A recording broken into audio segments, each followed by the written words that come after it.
Selamat pagi. Ini dihadapkan sini. Hah? Dihadapkan Iya, sini. dihadapkan enggak apa-apa.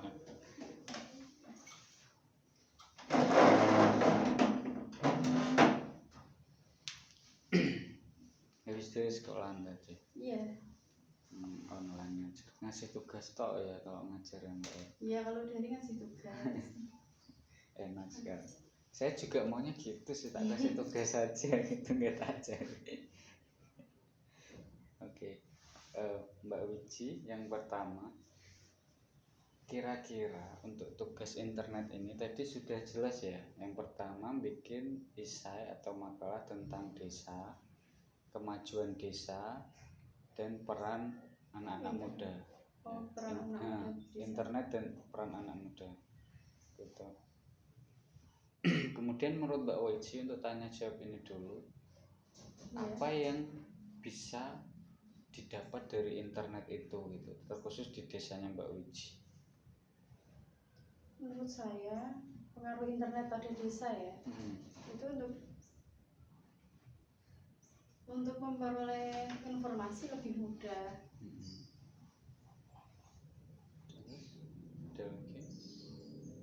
Selain memperoleh informasi lebih mudah juga ya, sekarang untuk apa-apa itu lebih mudah kalau ada internet.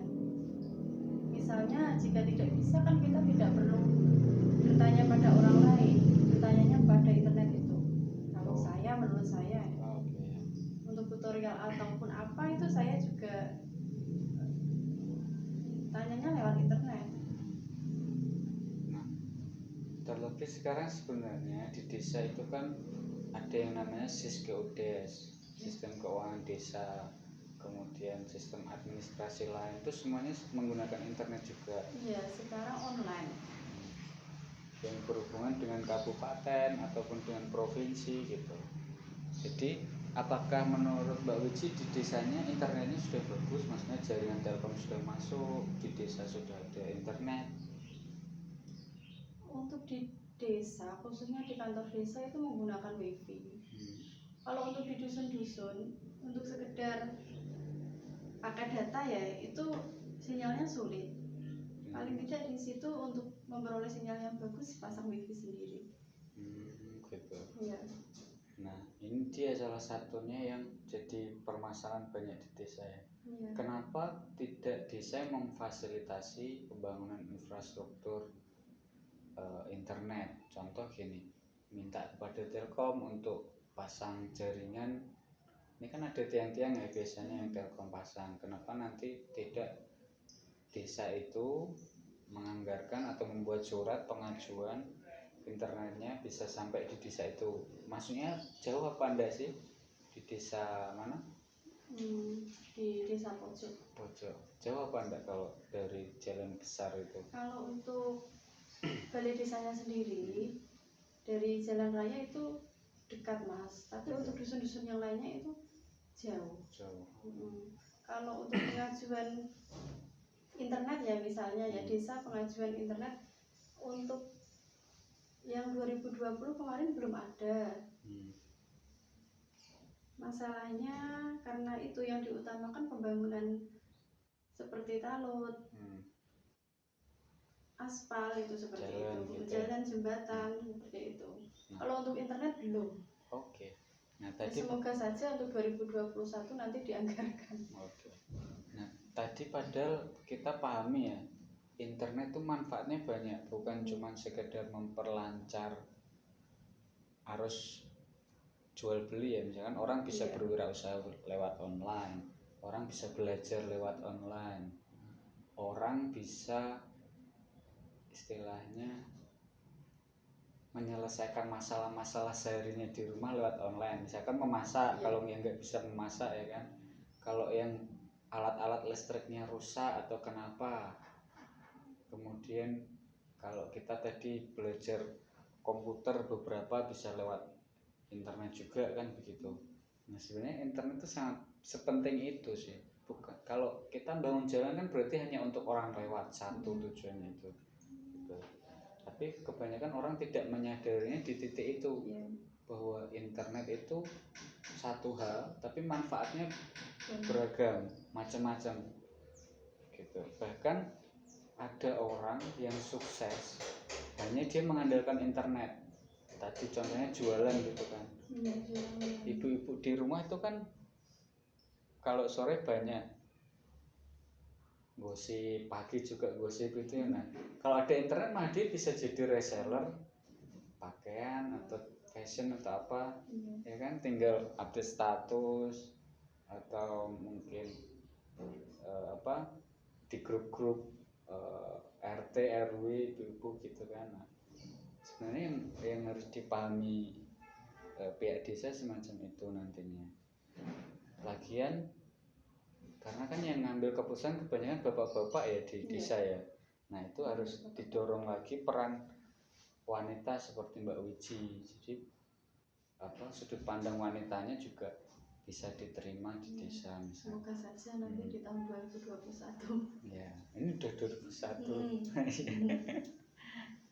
Nah kemudian menurut Mbak Wiji, anak muda tadi dan internet dan desa, kira-kira bagaimana pemuda di desa pojok ini? Pemuda di desa pojok ya? Ada sesuatu yang kurang, kemudian apa yang perlu ditambahkan, diinovasikan di desa pojok terkait pemuda, kegiatannya atau mungkin untuk kualitas kegiatan masih pendidikan sangat kurang di desa pojok ya, untuk para pemuda, karena kebanyakan para pemuda di situ kerjanya di luar kota, merantau. Iya. Oh gitu. Merantau terlebih kerjanya di bidang apa? Pembangunan? Iya, di pembangunan. Paling banyak itu. Untuk mayoritas desa pojok. Nah, kira-kira apa yang bisa itu sebenarnya masalah. Contoh gini, mungkin di desanya nggak banyak pekerjaan yang bisa dilakukan anak muda, atau bagaimana kira-kira? Atau kenapa kok mereka merantau, atau uangnya lebih besar atau gimana? Karena menurut dia, yang pernah saya tanyai ya, itu uangnya lebih besar. Untuk setiap per 2 minggu sekali itu dapat gajian. Tapi kalau saya lihat beberapa orang pemuda itu ya memang cari uangnya lebih gampang, sehari dapat gitu ya. Tapi juga nggak bisa ngumpul, Mbak. Anak muda itu nanti kalau pulang buat jajan nongkrong berapa minggu habis ya kan loh. Nanti capek lagi keluar lagi. Nah ini mungkin di desa itu perlu ada inovasi untuk bikin usaha buat anak-anak muda biar kerjanya tetap di desa tersebut gitu kan. Mungkin adanya BUMDes atau apa gitu yang bisa menarik minat. Untuk BUMDes sendiri ada di situ, tapi dijalankan hanya untuk itu, penerimaan BPNT desa. BPNT itu apa? BPNT itu apa? Yang bantuan itu. Bantuan tunai sosial itu. Non tunai itu loh, yang berupa sembako, beras, telur. Tadinya untuk BUMDes di situ belum ada kegiatan sama sekali. Untuk COVID itu kan ada bantuan. 2020 kemarin kan untuk COVID ada bantuan BPNT, itu kan seharusnya dikasihkan ke Briling. Tapi karena mungkin BUMDesnya tidak ada kegiatan, lalu dikelola BUMDes itu. Berarti BUMDes dapat keuntungan dari situ. biar ada kegiatan dari BUMDes.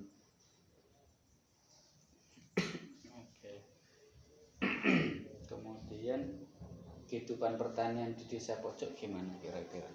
Untuk kehidupan di pertanian desa pojok itu kesulitannya bagus sih sebenarnya. Untuk kesulitannya pada tahun ini itu di masalah pupuknya. Karena dari Bupati sendiri pupuknya itu untuk tahun ini dikurangi. Misalnya yang tadinya 2, sekarang per 1/4 hektar itu hanya mendapat 1. Tapi untuk masalah pekerja ini gampang nggak cari pekerja yang untuk di dunia pertanian tadi? Cari pekerja di dunia pertanian paling itu ya juga pemiliknya sawah sendiri. Oh, nggak jago ki, misalkan untuk nanam biasanya kan ya. Kalau untuk menanam juga jago ke. Manen itu kan Manen ya juga jago ke. Tapi lebih sering ditebas mas kalau panen. Dijual langsung. Dijual. Hasil pertaniannya bagus ya di desa pojok? Iya, tergantung cuaca mas. Kalau ini ada yang bagus dan ada yang tidak. Misalnya untuk yang sawah yang sering kebanjiran itu ini tidak panen. Berarti ada bagian yang banjir di desa pojok. Dekat kali mana kok bisa banjir? Itu ikutnya yang sering kebanjiran itu ikutnya desa yang mengolah itu warga pojok, tapi tanah itu ikutnya desa Plosorejo. Oh, maksudnya itu dekat kali besar apa daerah situ kok kebanjiran? Enggak ada kali mas. Tapi kebanjiran ya karena itu sampah. Oh, sampah. Sampahnya banyak sekali. Mayoritas pendapatannya pertanian dari apa? Padi atau jagung atau kedelai? Kalau sawah sekarang padi ya, padi untuk panen. Terus setelah panen juga padi. Setelah padi 2 kali itu kacang sekarang. Kacang sekali, terus padi lagi 2 kali, kacang sekali. Sekarang seperti itu. Di daerah untuk situ sawah. banyak pabrik sekarang ya, daerah Tawangerjo situ nggih? Ya PT Pungkok itu loh. Oh, Mbak dekat Pungkok. Dekat, paling jalan rayaku sampai ke Pungkok itu hanya 10 menit lah. Kalau tidak macet mas. Tapi kalau sekarang kan macet jalannya. Gimana di Pungkok? Katanya sekarang banyak orang-orang yang kos gitu ya daerah situ ya. Banyak perempuan pekerja yang di situ. Soalnya dari jauh-jauh juga, dari Penawangan itu kan jauh. Menurut Mbak Wiji, kehidupan sosialnya berubah di situ. Sekarang ramai banyak warung, banyak tempat-tempat kafe, hiburan gitu. Nggak tahu juga sih mas, itu kan agak ke sana. Ke timur. Orang Ngerasari.